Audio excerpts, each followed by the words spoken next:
গুরুজির আশ্রমে যাওয়া মাত্রই এবার কুসুম উপোস করা অবস্থায় মাথা ঘুরে পড়ে যায় গুরুজির আশ্রমে। যে মুহূর্তে কিনা ইন্দ্রাণী গাঙ্গুলি, কুসুম এবং ইন্দ্রাণী গাঙ্গুলি তার গোটা পরিবারকে নিয়ে যখন গুরুজির আশ্রমে যায় সমস্যার সমাধান করার জন্য, গুরুজির সঙ্গে পুজো করার জন্য, আর সেই মুহূর্তে পুজো চলাকালীন যখন কুসুম মাথা ঘুরে সেখানে পড়ে যায়, তখনই সেখানে কুসুমকে রক্ষা করার জন্য আয়ুষ ছুটে যায়। তখনই আয়ুষ কুসুমকে জাপটে ধরে বলতে থাকে, এই কুসুম, তোমার কি হয়েছে? তুমি কথা বলছো না কেন? তখনই সেখানে ইন্দ্রাণী গাঙ্গুলি বলতে থাকে, ঠাকুর, আমাদের পরিবারের উপরে একের পর এক সদস্যের ওপরে কেন এইভাবে বিপদ নেমে আসছে?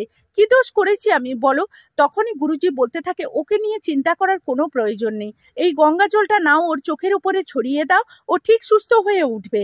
ঠিক সেই মুহূর্তে কুসুমের চোখে গঙ্গা জল ছড়ানো মাত্রই যখন কুসুম সুস্থ হয়ে ওঠে একটু একটু করে, তখনই গুরুজি বলতে থাকে, ওকে নিয়ে একদমই টেনশন করার কোনো প্রয়োজন নেই।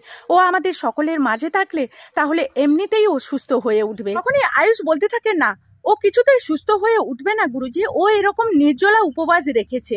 ও বাড়িতেও দু একবার এরকম ভাবে মাথা ঘুরে পড়ে যেতে যাচ্ছিল। ভাগ্যজোরে ও তখন বেঁচে গেছে। এ যাত্রায় ও নিজেকে আর ধরে রাখতে পারেনি, তাই এতটা অসুস্থ হয়ে পড়ে গেছে। তখন ইন্দ্রাণী গাঙ্গুলি চমকে উঠে আর বলতে থাকে, কি ব্যাপার? কুসুম কি আমার সঙ্গে নির্জলা উপবাস করে আছে নাকি? না হলে এই মেয়েটা এরকম ভাবে অসুস্থ হয়ে পড়ছে কেন? মানে গুরুজি এসে কুসুমের কাছে বলতে থাকে, মা, তুমি সত্যি করে একটা কথা বলো তো, তুমি কি নির্জলা উপবাস রেখেছো?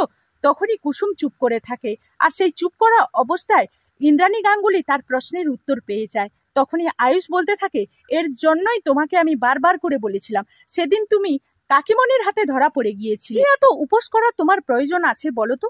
আমাদের পরিবারকে রক্ষা করার জন্য মা তো উপোস করেছে, সেই সঙ্গে তুমি আবার এরকম ভাবে উপোস করতে গেলে কেন? তখনই কুসুম বলতে থাকে, হাজার হোক আয়ুষ বাবু, এই গাঙ্গুলি পরিবারটা আমার উপরে মন্দির, আর এই মন্দিরের উপরে বিপদের আঁচ আসবে, আর সেটা আমি চেয়ে চেয়ে কি করে দেখবো বলুন তো? আর এই মন্দিরটাকে রক্ষা করার জন্য যদি আমার প্রাণটাকেও উৎসর্গ করে দিতে হয়, তাতেও আমি দ্বিধাবোধ করব না। আর এখানে তো শুধুমাত্র আমাকে নির্জলা উপবাস করতে হচ্ছে। ওখানে ইন্দ্রাণী বলতে থাকে যে, গুরুজি তো তোমাকে উপোস রাখতে বলেনি, এই গোটা পরিবারকে রক্ষা করার জন্য আমাকে উপোস রাখতে বলেছে, তাহলে তুমি কেন উপোস রেখেছো? তখনই কুসুম বলতে থাকে, হাজার হোক এই পুরো পরিবারটা আপনার, যেমন আপনি এই পুরো পরিবারকে রক্ষা করার জন্য আপনি ব্রত পালন করেছেন, আপনি তো আমাকে এই পরিবারের সদস্য মনে করেন, সেই কারণে আমি একজন সদস্য হিসেবে এই পরিবারের মঙ্গলের জন্য আমি কি ব্রত পালন করতে পারি না? তখনই গুরুজি বলতে থাকে, ইন্দ্রাণী, ওকে বোকাঝোকা করছো কেন বলো তো? তুমি একবার ভেবে দেখো তো, ও তোমার পরিবারের মঙ্গলের জন্য এই উপবাসটা করেছে।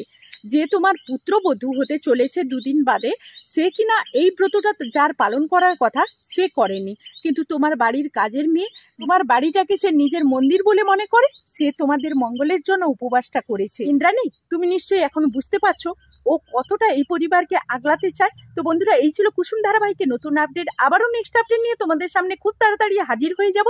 ততক্ষণ সবাই ভালো থাকবে, সুস্থ থাকবে। এখনকার মতো টাটা।